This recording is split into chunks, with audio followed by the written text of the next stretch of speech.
I'm getting ready to remove the 2-4 servo assembly.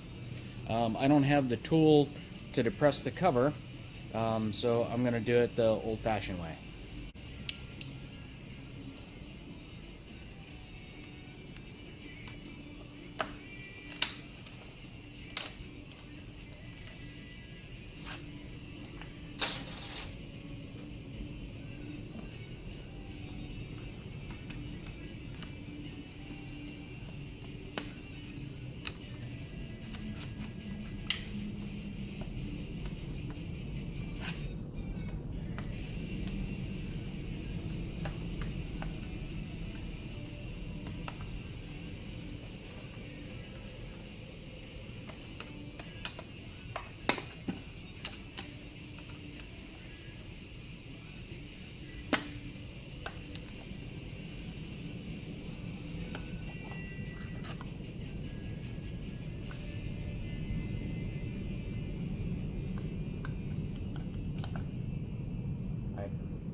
So this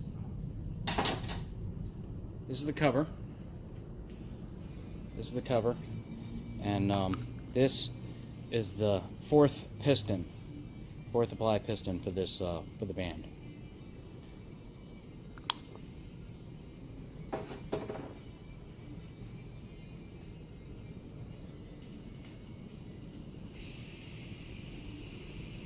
Okay. This is the return spring.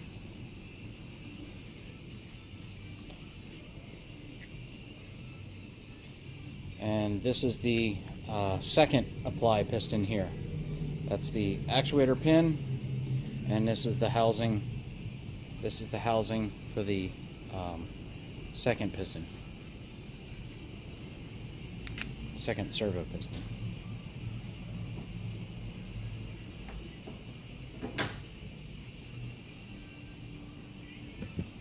This is how it appears when it's installed in the transmission. Okay. And that's the bore where the servo assembly sits. That hole is all the way into the case, all the way through the case, and then contacts the 2-4 band right there. On the inside of the housing here, inside the case, we can see the band right here. Goes around this drum. There's an anchor on this end, right up there. You can just kind of barely see it peeking through the case right here, right there. On the outside, the valve body side, you can see that's the anchor right there, the pin that anchors the end of the band. So if we come back around to this side, get in here, you can see the end of the actuator, or end of the servo piston pin coming into the case and contacting the band. And if I push on the servo, you can see it apply the band on the drum.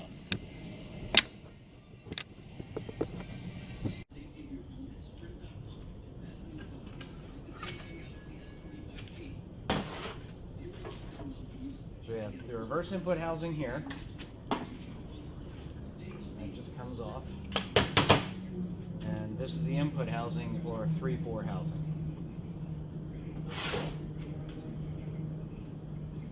This is the 2-4 band. On the 2-4 band, we can see this end is the anchor, where the anchor attaches it to the case. You can see the pin sticking out of this side of the case. Okay, it hooks right here. Then on the other side of the 2-4 band, we see the spot where the servo actually operates it. So the pin would come in through the side of the case and hit it right there. And that's what actually applies the band.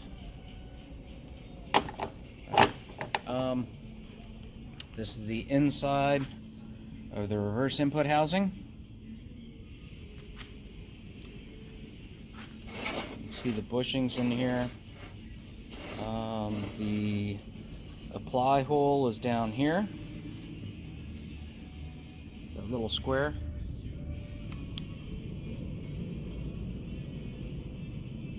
And we can see the bearings, or bushings rather. They don't look too hateful.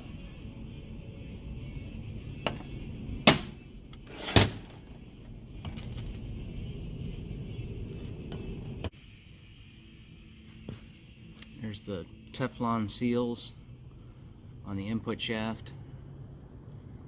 Inside here we have a thrust bearing, and under this, if I can get it out of there real quick,